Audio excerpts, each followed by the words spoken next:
Welcome everyone. Sorry for the glitches. I mean, sometimes technology can just be a bother. Um, but hopefully, we're still going to get a lot of value from this session. We're going to be talking about budgeting. Where did my money go? I mean, today, for the first time, I bought the fuel at 488 naira, and I felt it in my pocket. Was I mean, it's a huge hole in my pocket right now. um, but yeah, so before we kick off, I'd like Adaeze to introduce herself. But before then, I'd like to say that this was put together for the Dare That Heal community. Basically, people helping people. We want to foster a community where business owners can implement proper strategies that can drive their businesses better, that can help them, implement better whatever it is they're doing. So it's my pleasure to actually welcome Adaeze today, who's going to be talking Thank to you. us about budgeting and all of the tricks to budgeting. Please give us a quick intro of yourself, your background, and then we jump into the session. Awesome. Thank you, Ayo. This is a great opportunity and I appreciate it. There is still, there that still is an awesome community. I've learned so much from just being in that environment. So my name is Adaeze Atason. I am the specialist, Dreams Business Solutions and Consultancy Services. I am a licensed BSB, I'm a licensed life coach and business coach. I have been doing accounting for over 12 years. I've worked in prestigious organizations. My last working place was at Samasa. And my core competence is in finance, insurance strategy, business development operation, business improvement, and customer service. So, having said that, I think you are convinced that I'm competent to talk on this topic. That's not to add that I'm a homemaker. That is the best group of budgeting. So, Mm. yes, I have official and unofficial training on budgeting. All right. Thank you so much, Adeze. Um, and the beauty of this is, even though I haven't met Adeze physically, but we've interacted, I mean, different platforms. She mentioned the BDSP program, and I know quite a number of the people who will be listening to us will benefit from different BDSPs. Um, and technology just makes some of these types of things possible. Now, Mhm.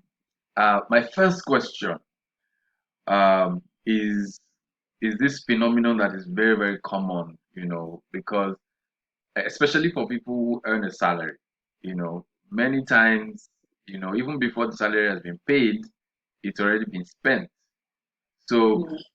how do you think that people can pay more attention to the things they buy or what they spend money on? And are there things that we shouldn't be spending money on actually? All right. I think since I had worked earlier, I earned salary for more than 15 years. I will start with my personal story. So for over six, more than 7 years of my journey as somebody that collected salary, I always approach the end of the month with anxiety. Hmm. In as much as the fact that I was going to get money, I always knew that that money wasn't going to get to the end of the month. Hmm. So as I'm anticipating salary, I'm having anxiety like this money won't be enough, this money won't be enough. And to add to that, I didn't have any savings. Not because my salary was small, but the reality I finally figured out was that money that you don't give spend on an errand will go into air.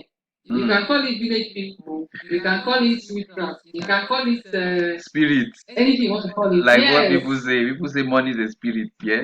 If anything you want to name it, it can be named that, but the reality is that money that you don't give designation will become a floater. It will float into the air and disappear. So and that was my story. So way back, I think the conversation that changed my life was me lamenting to someone, to another colleague of mine, to say, how do you do it? I mean, your salary is like less than my own, but you seem more coordinated. As in, people always come to you to say, just give me 1,000, and you will have, like, how do you do it? The question the person asked me was, is your income more than your expense? I was like, I don't know. It Oh. should be. And after that casual conversation, I asked myself, do you actually know what you're spending What money your on? expense is. Yes. I realized I didn't have any answer for that. What I do then was I will make an estimate in my head that beans should be 2,000 and meat should be 5,000. And I'll just do that. And I'll go to the market with 50,000 naira. And then I'll spend 100,000 because, of course, you are not to sit in your house and determine the market price. Mm. So that's what I usually do. So, of course, the money won't be enough. Because in my mind, I'm thinking feeding is 50,000. But in reality, feeding is 150. Mm. So after that conversation I had to go through this process to sit down to plan for, to even realize, okay, what am I spending money on? So to answer your question, there's no way to even know what you should spend money on without you first of all sitting down to have a conversation with yourself to know, okay, what is coming in and how much of it is going out and where are they going? Not just that they are going out. Mm. Because sometimes they are going out, but they are going to places you didn't intend to go. Mm. That's not a planned expense, okay? So the whole idea is that you must find, first of all, have a conversation with yourself. And one thing that happens when you're doing that, you're going to start discovering some patterns Mm. and you're going to start discovering yourself in the process because money is not just that it's a spirit, it also has a spirit Mm. that is inherent in you. Okay. Thank you, Ariel. Okay. So now you've basically given us the problem statement, which I think almost everybody has a problem, and that problem is we are not coordinated when it comes to what we are spending money on. So Yeah.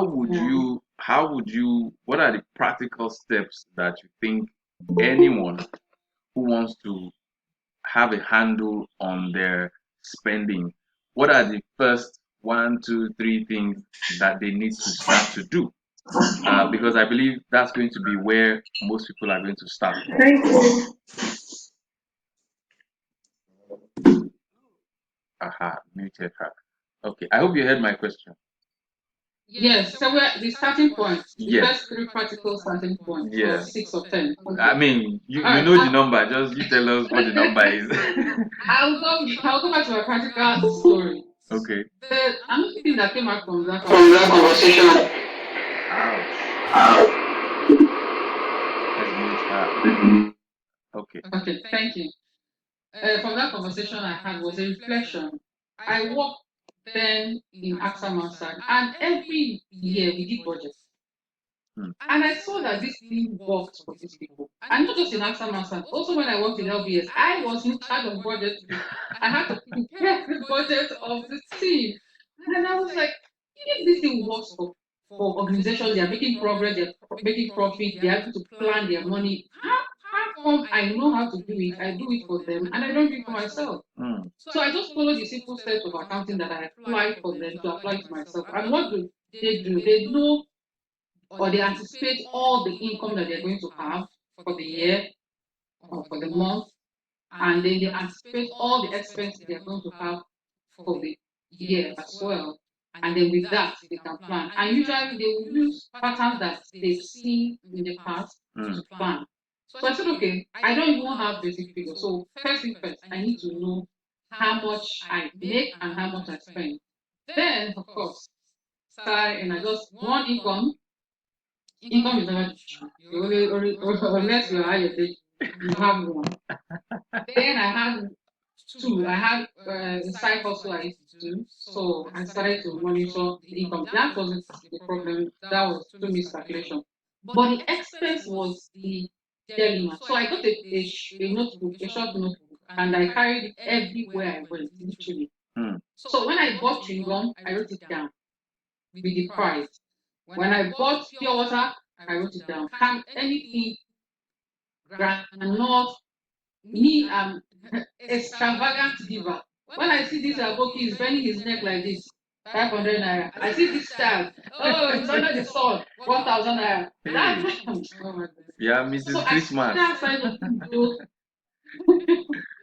I started noting those things down, and to my utter amazement, I was like, what? I spent almost all my salary in what? I said, no, it's no problem. So I noted the total for that month down. Of course, it was in deficit, clearly. Mm. When you don't plan for your money, why would you be in deficit?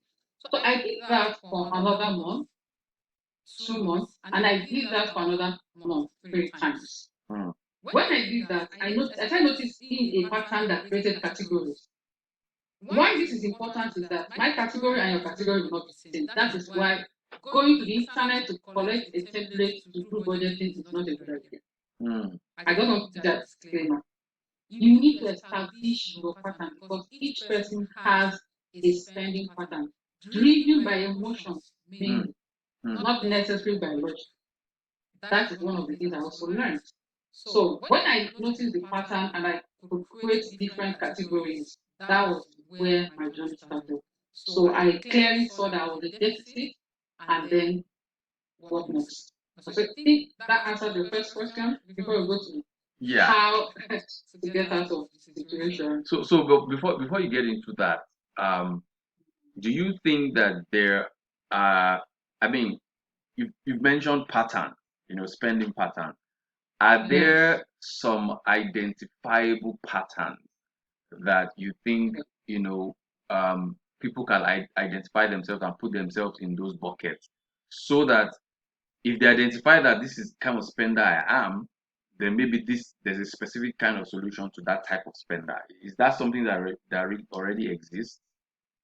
Yes, it already exists, but those are based on research. But what I find that it always tells back to background, basically childhood.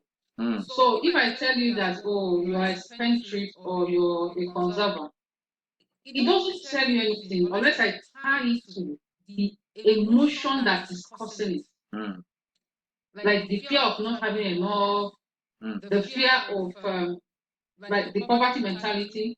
All these are things that were instigated in you before you even realize what was going on. Yeah. I don't know how many of us here that they told, does money grow on tree? Does money grow on tree? That thing is a traumatic statement. It will tie your hand and tie your leg. Mm. You think it's a simple thing, but it's not. You get. And so many other things like buying oversized clothes for you. These are things that program your mind to operate in a certain way. For some of us, it makes us hold on to money so that we become so stingy. For some of us, it makes us careless. Mm. So it's not about the category, it's about what's the emotion and what's the trauma. So if you identify the situation that caused the emotions, then you will identify the trauma and try to heal yourself of it. Mm. Once you're healed of it, when it comes, you know what is after you. You can identify it. Yes, you can identify and say, no, no, no, no, there's no need for this. Mm. There's no need for this. I have enough for my salary, I save money, things like that. You can have guard yourself against that attack of panic for some people. So, yes, it's mostly best to track it from the experience that caused the emotions and the emotions that caused the trauma. Once you do that and get a healing of that, then you are in a better track because you might have a mixture of the different categories that you see online, depending on the situation. Mm. So for you, maybe when it comes to school, you don't care. Let's spend the money, buy the best food. But when it comes to food, Gary, you drinking Gary, it's milk. How dare you? So Oh. you can't say that, oh, this person is a spendthrift just because of the school fees. But there are other psychologists that, Yeah. maybe or you see the person somebody gives their child 1,000, bring the money, bring your school fees. Mm. It's There's coming something from in somewhere. there. You'll be wired for that reaction that I was. Wow. I think just as you're saying it now, I'm just imagining, some of the situations that I find myself. So, for instance, if it is to spend a certain amount of money, say for instance, in developing my business, I have no qualms. But that same amount of money, if I were to put it in something else, the way I would think and think and think and overthink it, so I think what you just said, kind of, I can kind of see where that is going, So okay, so let's go back to where we were, So Okay. there are spending patterns that people have, Yeah. you've mentioned some of them. You can be a spendthrift, you can be a conserver, you can also be Or a hoarder. a hoarder, right? So now I guess the task will be for each person to kind of identify where they fall. I don't know if you have like a worksheet or something that could help people identify that. But let's assume that we've now identified the kind of spender that we are, right? What then do you say is the next? Because I think that the goal or the transformation that people are looking for, in this particular session, for instance, is that they want to be able to spend more efficiently, right? Yeah. So, what would then be the next step when they've identified kind of spender they are moving towards that efficiency? Okay. Thank you. Before we go to what type of spender, I want to liberate people more because, sometimes people come into this kind of thing looking for ABC solution. There is no ABC solution because of the individualities that we have, the way we are wired, Hmm. and our environments that, play a part in who we become. Hmm. So what we should focus on rather is to know what's your psychology of money. What's the psychology? What's your relationship with money? How do you relate with money? Some people, just thinking about huge amounts of money make them nervous. Like if you say 100 billion, they will, Hey, hey, hey, hey. I mean, seriously, the people thought they just called 100 billion. Ah, who wants to spend 100 billion? They are wicked. They are self. Calm down. We are discussing. So their mind cannot even envisage a life where 100 billion is in their account. They can't accommodate it. It's not about spending it. Wow. I'll share a personal experience with you. So, in this journey, it comes with different phases. So, I've been going through this phase of, expanding my mind to accommodate more things. And one day I was just trying to, do an estimate of how much I can invest in I have a club, Adaeze Atason Family Club. So I was thinking like, okay, how much can I invest in the charity if it has grown and it's big? Like, how much can I budget for it? And I wanted to write 15 million, and I wrote $15 million. I quickly tried to raise it. Then think myself like, Why? no, Why not? what is wrong with 15 million? What do you want to raise? It's just paper. Like, it's not as if somebody is holding gun out your head and say produce $15 million. So this is a practical reality of what some of us go through. Hmm. Some of us we can't accommodate um abundance. We don't we we don't know, we can't think of going on a trip on a yacht, even though it's a dream. Like they can't imagine it. They can't imagine duplex or wearing a Gucci shoe. I totally Their brain relate. cannot process it. Yeah, I The totally bottom relate. line. And I think, The bottom line is that you first of all, yeah, go ahead. yeah, I was going to say that, I was going to say that, um, I came across this same phenomenon. I was talking to we were in a business class, and we were talking about what um what is your business goal for your business in the next 5 years. That was what we were talking about, and it became very clear that I think based on our experiences as Nigerians, we kind of automatically put a ceiling. It's subconscious. It's not like we were doing it deliberately. Yes. We put a ceiling Yes. on how much we think we can earn, and we Yes. often just can't see past that ceiling.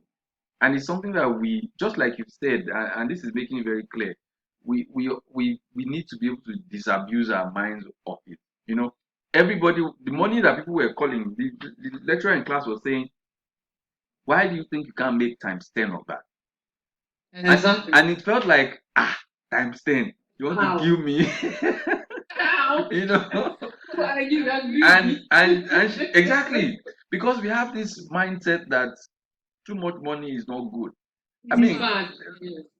and unfortunately, that's also something that we need to disabuse our minds of. Maybe it's our religion, maybe it's our culture, but I mean, all of the money that we say we are making in Nigeria, there are countries where that's where they're starting from. Exactly. So what exactly how is it good if we cannot expand our mind? Again, maybe this is our current stage of development, but if we don't understand that we are limiting ourselves, then we really can't expand. So, and when the lecturer Yes. then asked that, would it kill you if you made 10 times of what you have said? And then people started to think that no, it wouldn't really. And then he went on and I said, okay, do you also think that it's possible to make it 100x? And that became something like, okay, that is possible. But Yeah. again, just to your point, it's so important that we have to think about it and be able to disabuse our minds of those limits that we put there. Yeah. I totally agree with you. So that's why I said the grouping is not as important as understanding your relationship with money, the psychology you have Mm, towards money, because it will differ from person to person, and it also differ from situation to situation. Some people, when it comes to entertainment, they don't find it difficult, maybe because their father or their mother was a party freak person. and they will spend and throw lavish party. But when you say come and pay school fees, they're like, you want to give somebody 500,000? What are they teaching? Go and get school teacher, get lesson teacher. I can't. So that just shows you where they place their value. They are not particularly stingy. It's just that in relating with money, when it comes to parties, it's okay to spend, but when it comes to education, they don't attach much value to it. So that's just the first level of it. Identify how you feel about money. Does it make you nervous? Does it make you happy? Does it make you sad? One of the trends they notice with workers, especially salary earners, is that after the first week of getting their salary, they become depressed. Some, their degree of depression will vary, but they become depressed. Because immediately they get the money, they spend, and the week, that week, towards the end of that week or at the beginning of the week, they just realize that, oh, they just have transport money and maybe feeding money. That's all. That's all. And they just so feel useless, and sometimes they feel used by the company when it's not actually the company that is the problem. So yeah, that's the psychology of money is it's key Okay. to um, knowing how to have financial literacy. Okay.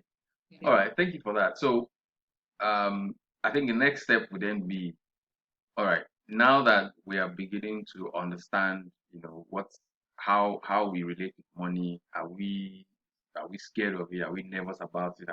I think everybody is nervous about not having money, right? So maybe that is something that is true for everyone. Um, General. what would you then say are practical steps that can then start to help us budget effectively?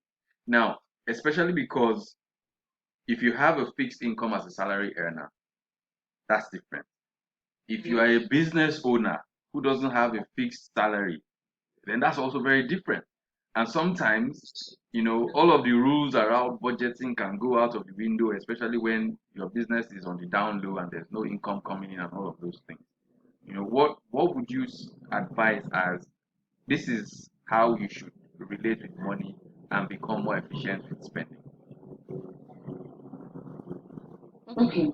The one of the goals for all this exercise, both the one we want to do for psychology and all that, is to know what your financial dream and goal is.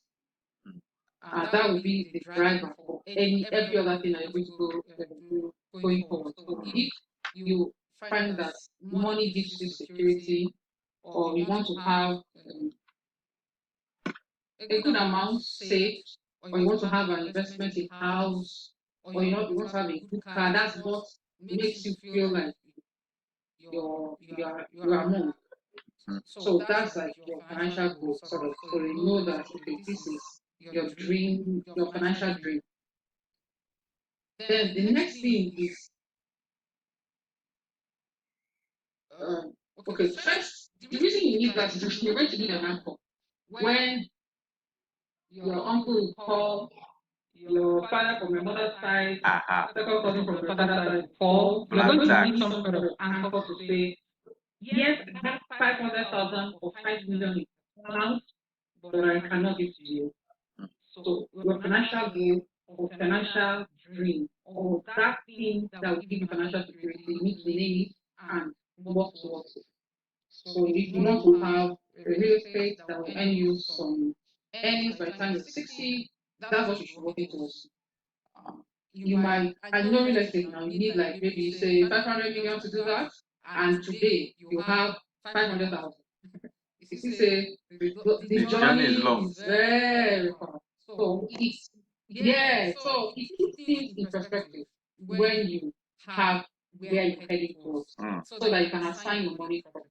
So number one is have a financial goal, whatever it is. That's one. Then secondly, when you put it or dream, yes, the thing that gives you financial security, what is that?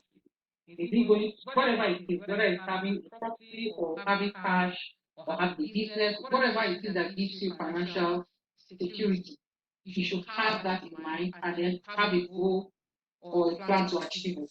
That's the first step. Then the second step is that that pattern that you have established certain categories of spending. Usually you will have the basic, which is food, and you have utilities and bills, and then you will have medical and entertainment. From entertainment downwards, you start noticing some other patterns will emerge. But then, once you notice those patterns, there are some expenses that are beyond control. Like you don't have any control over it. So let's say your rent for this month, you don't have control over it this month.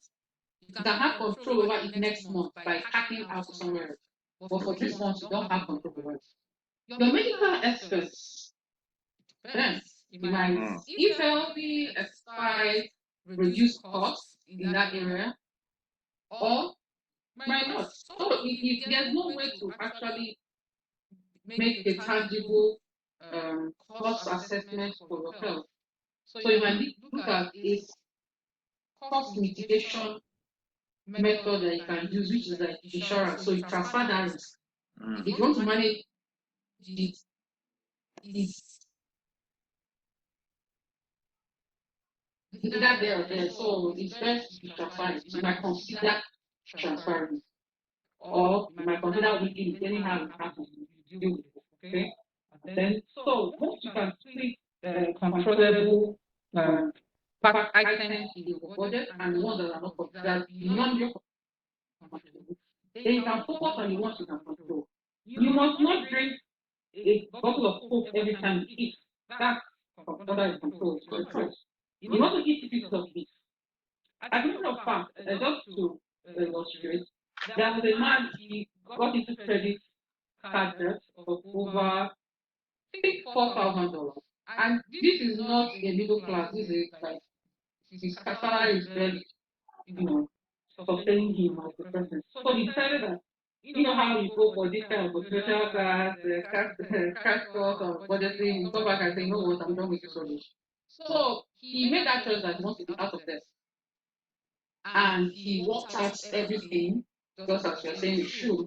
And he discovered that he could only spend $5 a day on meals for the next 5 years or 3 years, something like that, to come out of debt, to get his credit worthiness.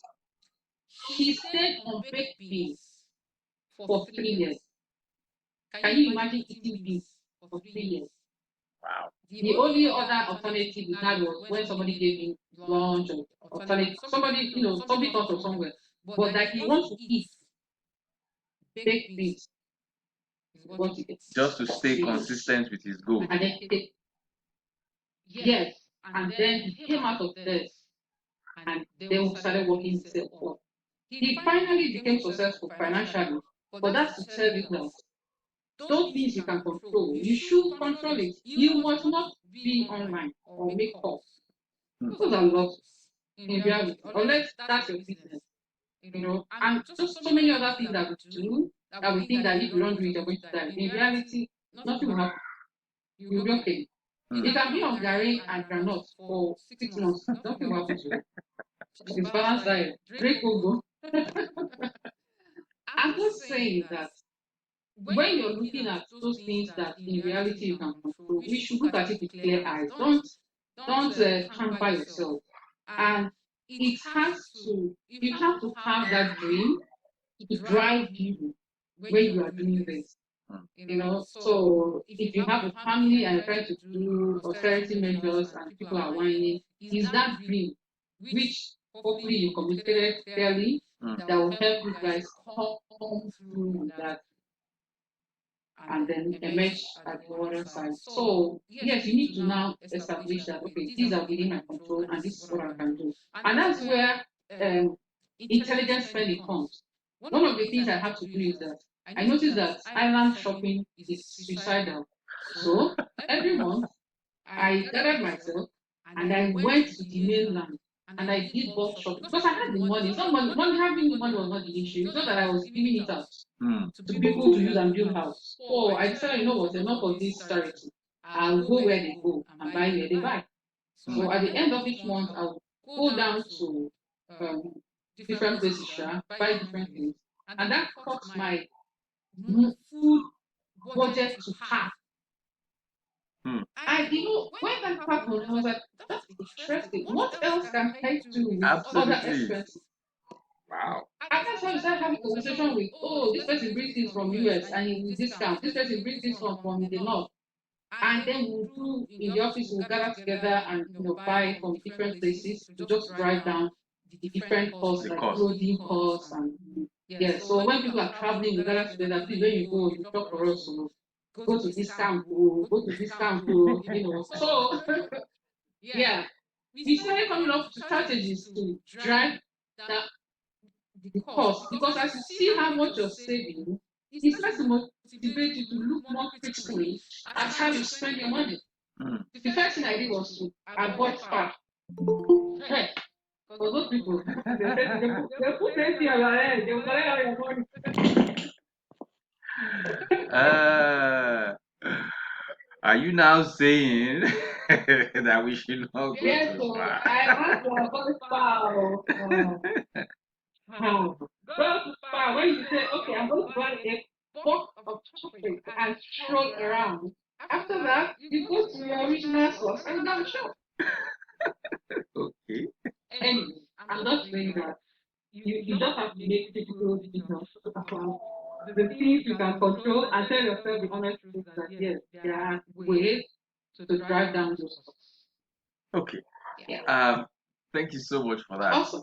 Yeah, and now I want to take it towards um because sometimes even though yes, we understand that we need to be able to control some of this stuff, but sometimes there are some tiny little humans who live with us who sometimes make it very difficult. Daddy, I want to go to Major Chicken. Daddy, I want to Very. Daddy.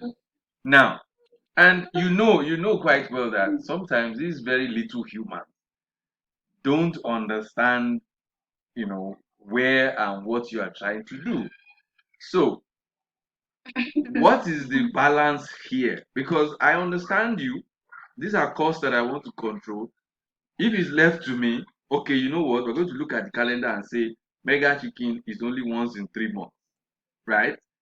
But they have a way of just coming to you and looking at you with one kind of eye that will just melt Corner you, eyes. you know. And so what is the middle ground here? What has worked for you? Because that is one Okay. of critical things, that Yeah. you probably also want to look at. Okay. I mentioned earlier that when you embark on this journey, there's conversations to happen. You don't just drop bomb on people and say, you know what, austerity measures, no more ice cream for the next 60 years. But wait now, No, look at fuel now. Fuel is 488 naira. Everybody needs it's to realize that. those are on beyond control. They fall under that. So you're not looking at that. Okay. Or you're looking at, okay, so 6 hours then you're doing 3 hours, or that kind of thing, Yeah. or solar alternatives. But that's the point for that. Okay, so the thing is that we think children don't understand, but it's us parents that don't communicate effectively. I'm going to tell a story to emphasize that it comes with training and communication. So I have a daughter, she's almost 12 now.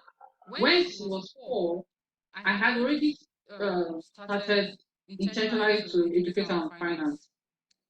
Because of this, money does not go on three business. Because I found myself, as I gave birth to her like this, I've already started, money does not go on. So I had to hold myself and say, you know what are you trying to communicate? It's the question.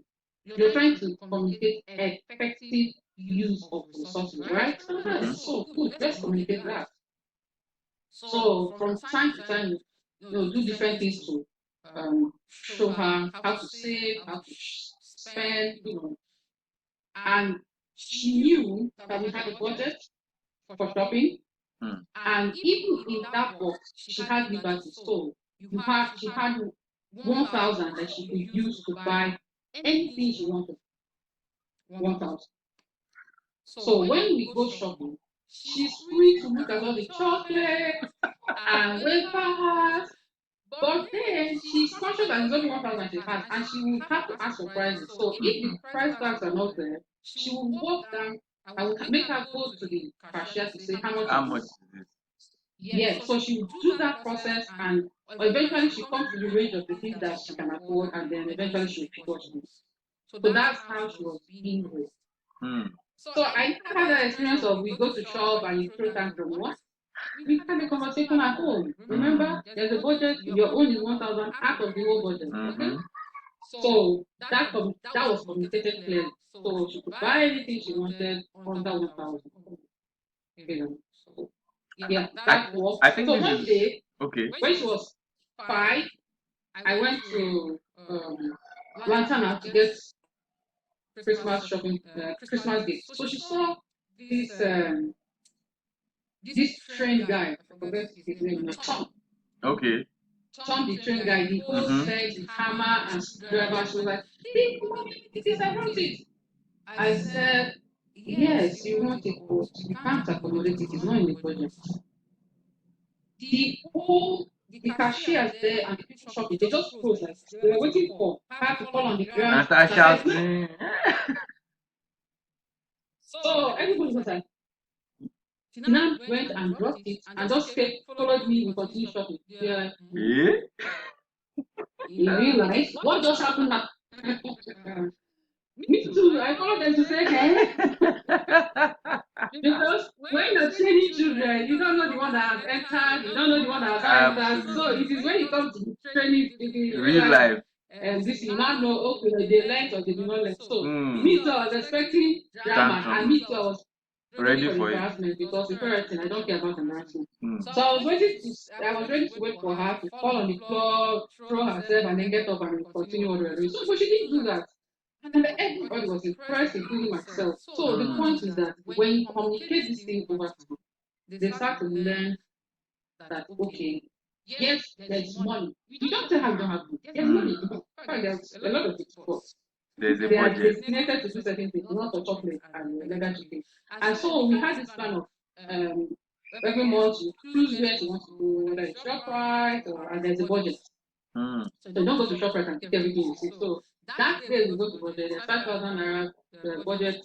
As you spend, so it shall be. If you have balance, you shall keep it and transfer it to the next one. So she started to let that, okay, delayed gratification works. So if I spend 3,000, I can add it up to another 5,000 and then I will have 8,000 the next month. So those are the practical things we do. But you don't just drop it on children and say, oh, these are the ones. But gradually you educate them because financial management is a life skill.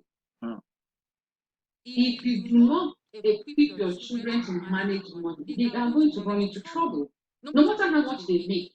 Not So the like I said, money has emotional attachment. So they will also have that issue of whether they are scared of it or they're careless with it or all those things. But if they learn financial management, understand the psychology Then behind they it, have a they handle will on be it. better off. Yes, they're Absolutely. better off. When they have it, they know what to do. When they don't have it, they know what They to know do. what to do. Wow, Yeah. I think this is very instructive. I can already see how just speaking with the kids now to say, okay, we're going to go, but there's going to be a budget. And it's going to also help them because now their mathematics skills of adding stuff up is going to be put to use, Yeah. in the real world. So I think what I'm hearing here is to not dismiss them and say, no, we can't go, we don't have money. Is to say, if when we are going to go, you're going to have a budget, and this is the budget you're going to have, and this is you can spend it on anything, but it's not going to go past this. And I think that Mhm. begins to inculcate some very needed lessons earlier on. And I really, really thank you for this. It's something I'm going to try out. I'm going to start to practice it, and I'm And sure. they're going to follow the plot. Warning. Uh, Warning. Disclaimer. no, we're going to have a very big family meeting before we go out. Otherwise, so we're going to do that, and there'll be punishment for Nonsense. falling on the ground. So, okay. So Yeah. I know we're not done, but I would also like anyone who has questions to indicate. If you have questions, you can ask. But I know that maybe in another 30 minutes we'll be done, so that this doesn't just continue to extend. Um, so if you have questions, remember just indicate. You can raise your hand or you can type it in the chat. And just to also say that this was put together by the Dare That Heal community. We're basically a group of business owners helping each other and just helping each other to drive their businesses better. Now, my next question is this: when we put some of this, um, I like the fact that you mentioned have an anchor because it's like having a destination. If you don't have a destination, then you really don't have anywhere you're going. So there's no overall plan. There's no overall financial plan. So that destination, whatever it is, maybe it's a home that you want to have, or it's a Vacation or for my a, wife. or a vacation, whatever it is, and we're working towards that. It helps to, it's now a smart goal. It's specific, it's measurable, and all of that.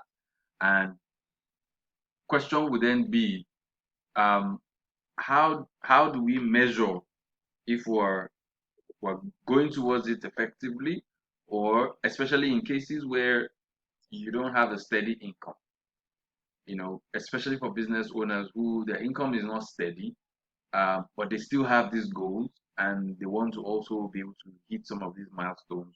What are the things you think can be done in such situations? Because sometimes when you hear people talk about, hey, you should invest. If you have money, you invest. What if you don't have an income that is steady enough to even say you're saving something? What do you think about that? All right, let's talk about business owners.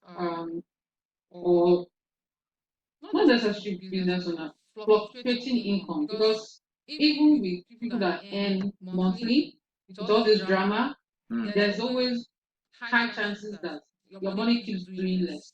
mm, There's high chances of that. So when you do budgets, the first thing you realize or you notice is that either your income is more or your expenses. mm, So the first line of action is to drive for equity. Like there be almost a zero effect in your budget where the anticipated income matches the anticipated expense. And then you work with that to see to what extent it is realistic. Budget is just an estimation yes. based on experience. So now you've estimated that you can spend only 500,000 for everything in the month. You earn 550. But in reality, it's spent maybe because a medical emergency or thing even happened, whatever the case is. But you see that reality, I didn't achieve that goal. Okay? Now you have to cushion that budget, the existing budget, because you've not achieved what you need to achieve. Remember that I said that there's always something you need of control. Mm, If you are eating turkey, you might might want to consider carefully alternative sources of protein. Okay. Because yes, you need protein, but you mustn't eat turkey to get protein. And you mustn't eat bread to get carbohydrates. So you must constantly realistically look at the things you can control. There are things you can control. They might be inconvenient, they might be difficult, but there are things you can control. So instead of using, I mean, buying airtime of 5,000, you can consider drop it to 1,000. Make only critical calls. Others will call you if they think it is necessary or important. So that will be where you focus to say what can go down. I want to give another example because when we talk about this thing that can be controlled, we always feel like, oh, what about this? What about this? Those are excuses we give ourselves. When it comes to real survival, like you are in a war and you have just 1,000 naira, are you not going to think of how you're going to keep that 1,000 with you as long as possible? These are realities that make your brain think very fast. So let's use this lady. I read about her in the book. So she's her health is challenged. She's not sick. It's just that some deformations. So and she was with her mom. They were managing one small income from dividends that came to them, and eventually the mom died. But the house was her home. So the question was, how was she going to survive on $100 a year? And this is not this modern day. This is 100 years ago. So she had to figure out how to keep herself warm during winter without heating, how to eat food that she's her health is challenged, so she needed specific type of food to survive. So she had to figure out what are the alternative type of food that will still give me sustenance without being elaborate and buying beef and turkey boil and all that. So at the end of the day, when she succeeded, she lived like that throughout her life. She wrote this book, How to Live Under $100. And I found it rather interesting. She didn't collect charity, she didn't go to a workhouse, she took care of herself health wise, and she maintained her human dignity. The point is that you must consider the fact that there's always a way out to make, yes, there's a way out, and the important is that make sure that you maintain human dignity. You don't have to degrade yourself in the process, or even make your family feel like they are homeless, or I mean destitute. There are ways. There's a way you package something for children. They won't realize that it's out of conservation or conservativeness that is happening. That I'm going to do a program in my club that simply nutritious for children. The things that keep children healthy are not Capri Sun and mega chicken. Nah, that's not where the nutrition is. The nutrition is in your backyard. Corn flour, peanut butter, balanced diet. It doesn't take that much. If you now get some bone marrow and use it to cook more like our mothers used to do, we are all happy. And then cut green, put crayfish and onion. These are the things that make people healthy. Not ice cream and Capri Sun and pizza. These things don't make children healthy.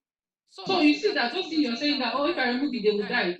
No, it's in your mind. And that's why the psychology of money is very important. There's a reason why you're thinking that way. Why do you think that they need to eat pizza for you to feel like they are well and okay? Yeah. Why do you have that innate desire for that? Is it because everybody's going, let's go? So when you identify what the real issue is, you deal with that so that you can think clearly towards achieving your financial goals. I don't know if I've answered your question. Yeah. I think you have. I think you have. But there's also, sometimes that's just wanting to not change things because, like you said, we're very, very emotional human beings. I've had money before. Now I don't have much money, but I want to still maintain a certain lifestyle. Yes. That can be a challenge, right? So even though I kind of already know the answer, but how what are the pointers for people who you know might feel no, I must maintain again. I think it goes back to the question around your dignity. The fact that you don't have so much money doesn't mean that you should lose dignity and then make things Yeah. worse, by spending money you don't have and things like that. But do you think that there are pointers that people can use in just being able to make those decisions quicker? Because it's a very so I'll give you an example. Um, I was invited to give a speech at Bells University, and one of the parents got up and asked a question. We're talking about entrepreneurship, and one of the parents got up and said, "What?" He was asking me, "What do I think someone should do if they've had a business that was successful before, and the business suddenly then died? That would I advise that that kind of person should go and get a job, or should they just continue to do the business?" It's a very tough question. I mean, this is a parent in front of students, and there's a big panel there. And the fact is that in reality, if something has failed, unless you still have some insights or something you've not tried out, if it's a dead horse you are flogging, it's best to go do something else. At least, it's going to give you some other insights as to, why did this thing fail? What can I do to improve or whatever it is. But in the conversation around money and budget, because again, even like you said, your money can be consistent, but what it can do can start to reduce. Just like today, what you used to use to buy 50 liters of fuel is what you're going to use, same money you used to buy just about 25 or even 20 liters of fuel today. So, Yeah. you know, what is that thing that people can do, just to stay sane in these types of situations we're finding ourselves? Okay. Thank you. I'm going to tell a story before I continue. We all know this guy that coordinates America's Got Talent. I forget his name now. Can you remind me? Simon? Is it Yeah, Simon? Simon. Mhm. All of us are looking at Simon and say, oh, no, he's successful, he's rich. That's not how the story went. Mm. There was a point in Simon's life that he lost everything and he had to go back to his father's house and start all over again. So it comes down to this thing I said about facing reality. Some other actors and actresses have gone through this same issue. Instead of going to start from scratch, maybe go and rent a one bedroom flat and figure out how did this happen, all these Mm. questions you're asking, they continue to insist on that they must stay where they can, maintain the life until they figure out how they will. Mm. And then at the end of the day, the thing will swallow them. Some will then commit suicide or as an easier exit, or run away or do ridiculous things. But money does not just finish. You can't have 50,000 naira and you wake up this morning and it has gone. What if something burnt it? What you are looking at it is going down. Instead of you to apply austerity measure when it is still 50,000, you still be flexing and saying it's all right, You we'll went to manage, apply it when something will it's soon happen. 5,000. Something will soon happen. Something will soon happen. Then it comes down to 20,000. Then you start to adjust maybe a little, and then it is 5,000. You're like, you go into panic mode. You should have done that when it was 50,000. And that is what most human beings do. And that's why when I talk about things like this generally, it goes down to fundamentally like who do you want to be?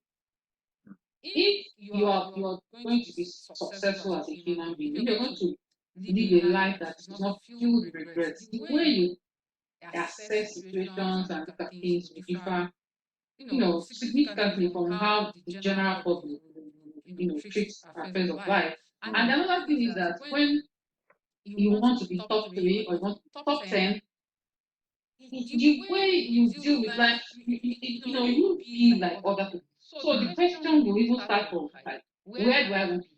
Are Mm. you are you comfortable in a mediocre life where you just get along, tag along, how it goes, or you want your life to be excellent? Yeah, you want your life to be excellent doesn't mean that you're going to always succeed, but it means that you have a different type of mindset to deal with difficult situations. So yes, your business is going down, like the parents were saying, if your business went down overnight, come on, we all do business. Now business goes down overnight unless it's No. something burns into the market. Mm. I mean, if it wasn't consumed by fire, your business did not go down overnight. It started going down gradually. Gradually. I will tell another story. We had this guy in my office then. He used to work in one other place, a bank. And was, you know how they pay him money in bank. So he was living way above his needs and collecting loans, money will money will come and pay. So his children were in this ridiculously expensive school. And then he lost that job with all the accumulated loans hanging on his head.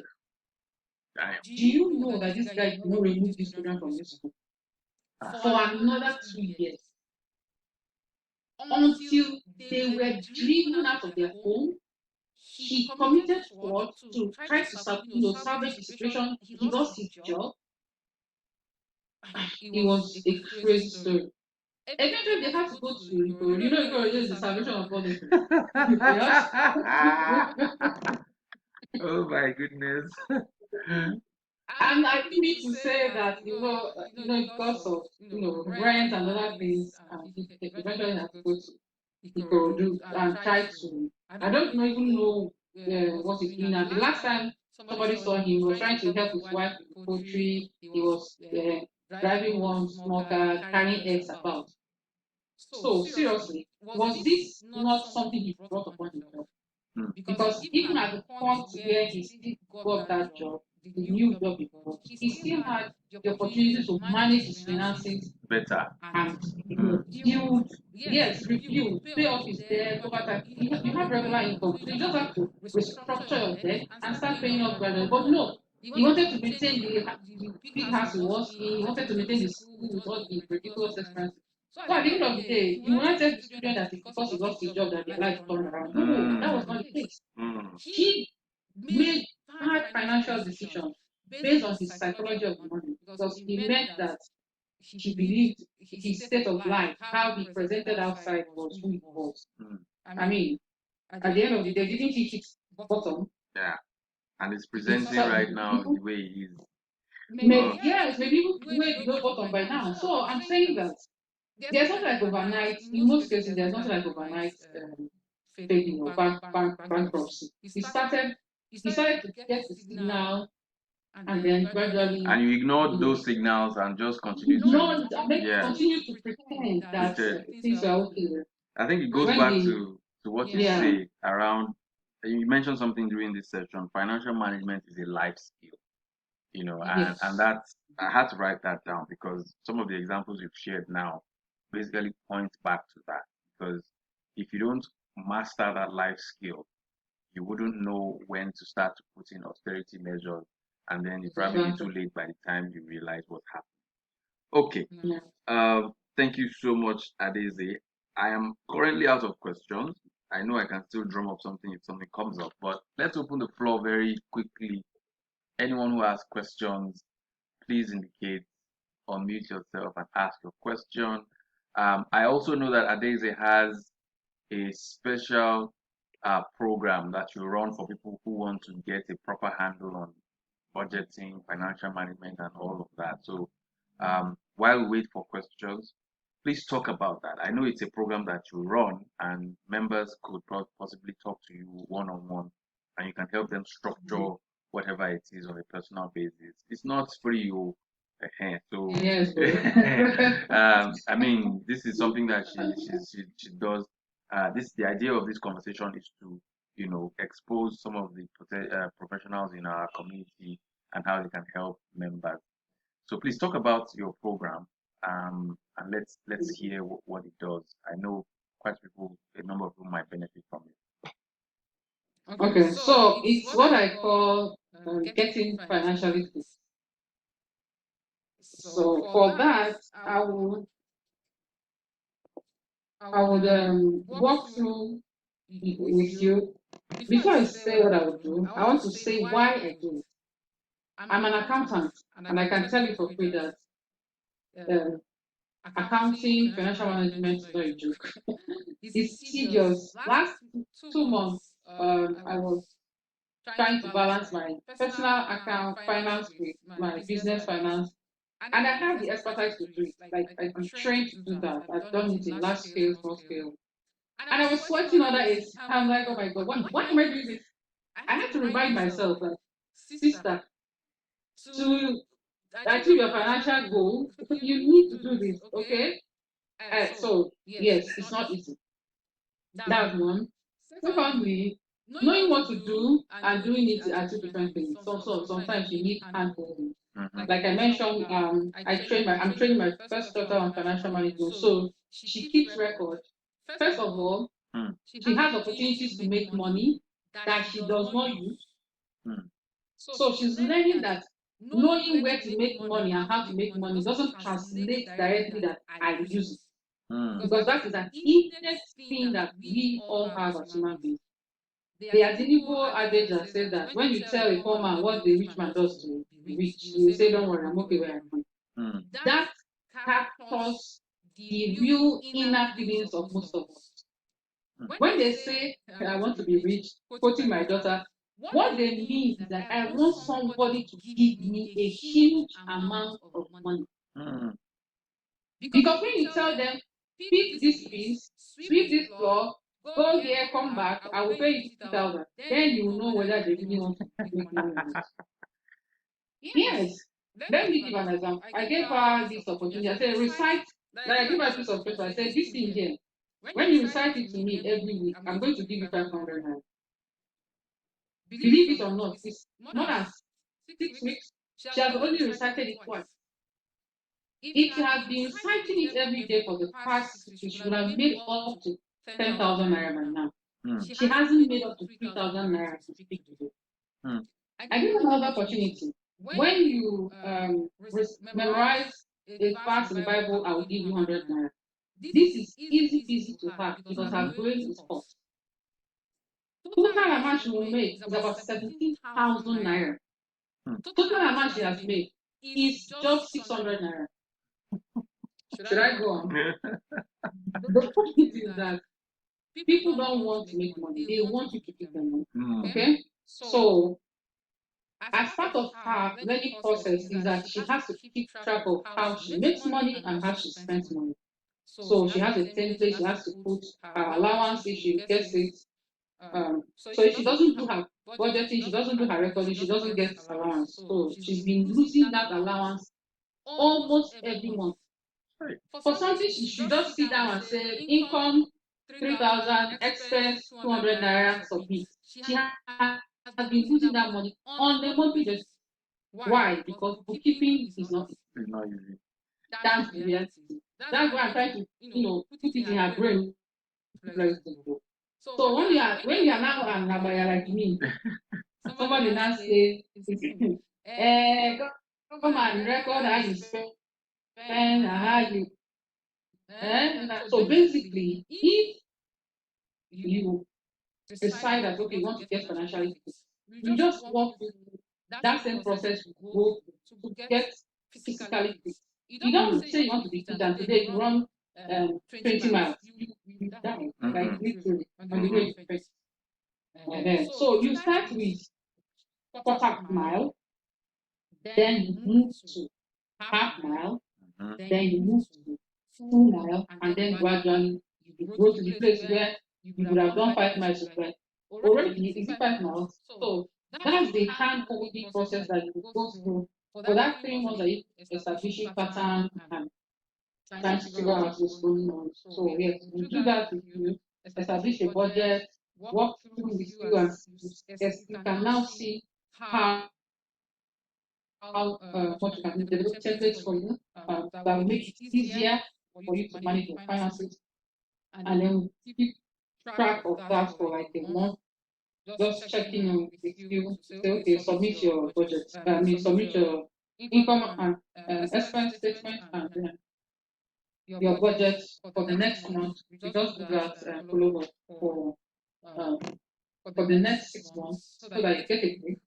Okay. And then we'll also teach you what to do with those little coins that drop Mm. so that you will start getting into the habit of saving. Most people they don't save because they say, oh, it's only just 1,000. But my dear, Little 1,000 times drops. 12,000 naira. I'm telling you. I keep telling people and I ask my daughter sometimes, How many times she has been on the street and somebody calls her and says, "Hello, I like you, take 12,000 naira." That's like a phenomenon. It doesn't happen often. Mm-hmm. But when they say save 1,000 a month to save up to get 12,000, like, common 12,000. But then you forget that with that 12,000, you can then start building. And then when you bring in the magic of compound interest, Yeah. your money starts to work for you. Like that 12,000 will stay on its own and generate extra 100 naira, 200, 300. Before you know it, that money has turned to 50,000 and you didn't do anything extra to achieve that. So those are the techniques and skills and reprogramming of your mind that will have to walk you through if they getting financially fit for them. Okay. The So money is that's where I was going. the money is 50,000, but for if you come through iron, I will do that for 35,000. Ooh, discount for the community. All right. So, um, I mean, that's something that, and this is going to cover the 3 months, right? Is that what it means? Yes, Okay. plus the hand holding, like Okay. you have just a quick session to just go through your for the next.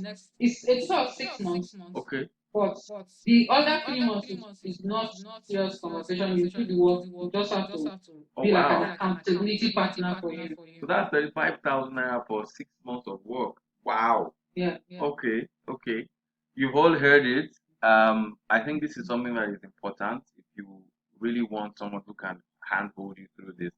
Um, we can basically just reach out to Adaeze in the community. If you're not a part of the community, for goodness sake, you need to join the community and see what we're doing in there. I'll put the link on the chat so you can jump in there. Um, but yeah, I mean, I picked up from conversations we've been having. Do you have specific programs you've designed for kids? Because this seems like something that would be interesting to have Yeah. if you don't already have it. It's yes. Like I'm still using my daughter to create areas, and when I do for, I'm focused in child training and education. That's my passion. That's basically what I do in Adaeze Atason Family Club. Okay. And when you're doing child training, it has to be robust.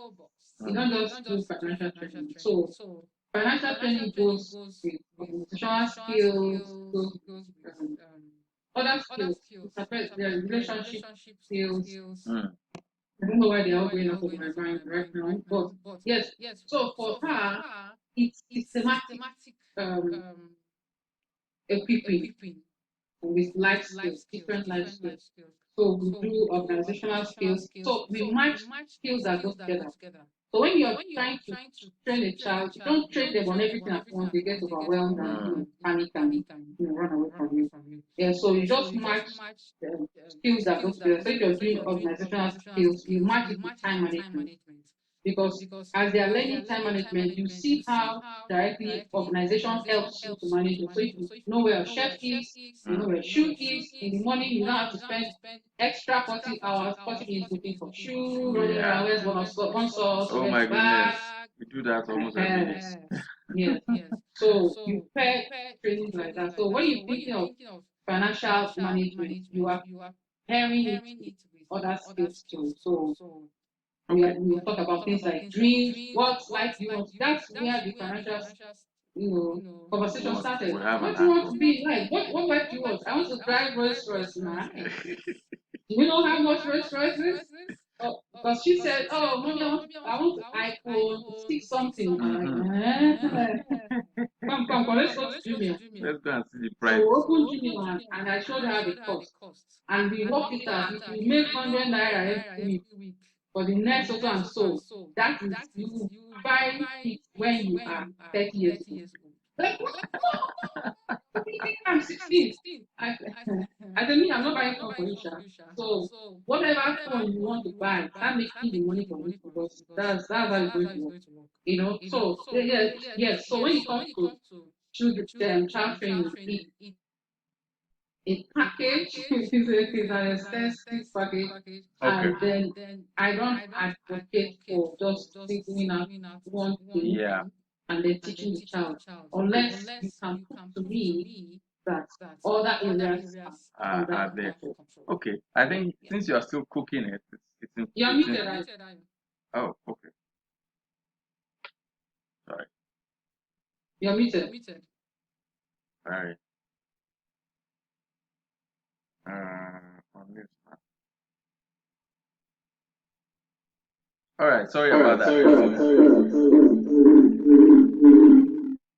Am I still muted? Oh, aha. You are still muted.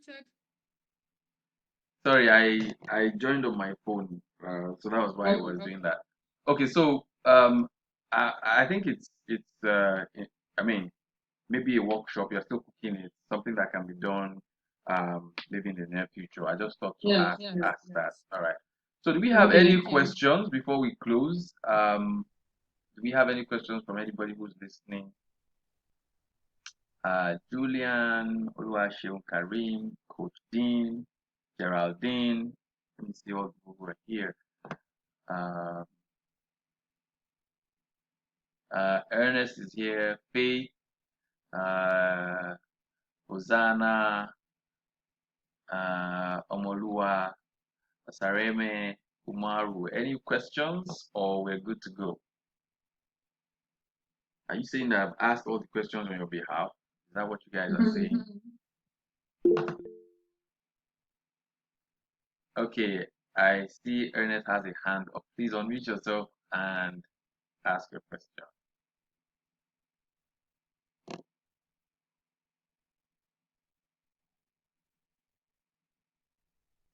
I just wanted to say good evening, good evening, Martha. Good evening. I, uh, I just I wanted to just say wanted that to it say that was it quite was quite interesting. I came in interesting. I late came in and late and I really I enjoyed really enjoyed the the part about part the about child. the child. Mm. And And but, but for me, for my me, children my children know me as the know me parent as that the says parent that no. says no. The way I worked The it way I out from worked the it out very from the beginning, very beginning it's is a such part of such their part of their orientation. orientation. If they really need They to really get need it to and their get it, mom and doesn't their want mom them doesn't to have want it, them to have it. go and ask your Go and dad. ask your dad. You know. Mm. And it's also And it's also important important to to understand that understand that saying no saying no is is participative. participative. Do You something do that is something worth that is rewarding, worth rewarding, get the reward get for a it. reward for it. But more important, But more you said importantly, they have to like you've understand said, that they have to understand that finance and budgeting are finance and budgeting are we critical didn't have skills those things given growing up. from the get A go. lot of us are in trouble for it. We didn't have those Yeah. things given I really growing up. A lot of us are in trouble for it. Okay. Thank you so much, Ernest. Coach Dean, I see your hand is up. Our resource person, Mother Adaeze. Thank you so much. We'll be Good evening. very live. Is your already? Thank you so much. Okay, so I don't see any more questions. I don't see any more hands. Um, if there are no more hands, I guess this is where we're going to be drawing the curtain. Hopefully, no, I've recorded this session. I'm going to put it up on the YouTube channel for anyone to watch afterwards. Hopefully, we'll figure out why our YouTube live didn't work. Even though everything was ready, it just wouldn't. The button wouldn't start. But again, technology can be a bother sometimes, and I'm happy that when we decided to switch, people still came through and we still held the session. Do you have any last words for us, Adaeze? All right. So the last word I want to add or state is that it's going to be worth your while to go on embark on this journey because what we don't know is much more scarier than what we know. So you might be concerned that the financial deficit is obvious, but when you can put a finger to say, okay, the deficit is 1 naira 50,000, then you can start having a plan towards liberty. Okay, so the goal is to have financial liberty. That's the goal eventually, especially in your mind, so that you can have peace. And the only way you can start is to know where you are. Like, where am I today? So even if it's a good place or a bad place or an ugly place, know where you are now. And then start a journey to where you want to be. For each of us, where we are is different and where we want to be. But you just have to have the courage to face your realities and be willing to make the sacrifices that it will require for you to get to where you want to be. And then don't be hesitant to ask for help. In as much as I pay, you pay to get my services. There are resources online that is also available. You just have to do the rigorous work of self-discipline, research. Yes, but there are resources also available to guide you through this process. But it's something that is definitely worth doing. Thank you. All right. Thank you so much, Adaeze. Thank you, everyone, for joining. Once again, this was put together by the Dare That Heal community, people helping people. There's always one sort of resource that we're trying to bring together um, every other time. Last 2 weeks or thereabout, I asked in the community what would people like to learn, and a lot of people talked about things around marketing. We're going to be having those sessions starting next week. There's lots of things that have been said, and I've put together like talking points that I can walk everyone through around marketing. I've been planning. I mean, we're exhibiting tomorrow at Landmark for one of our programs, so it's been really busy. But once that is out of the way, we can then start to do a lot of our marketing classes and marketing sessions and all of that. So stay tuned for that. All right. So thank you, everyone. This is where I'm going to end the session. Adaeze, it's been such a pleasure. Anyone who would like to, yes, anyone who would like to jump on our services, write in the community. I'm going to highlight her number so you can go talk to her and let's see some of those success stories coming out 6 months from now, even into the future. All right. Thank you and goodbye, everyone. Good night, everyone. Thank you. Good night. Thank you. Thank you. Thank you. Thank you. Thank you, Thank you, everyone. guys. Thank you, Thank guys. you, Ma. Thank you, Ma. Thank you, sir.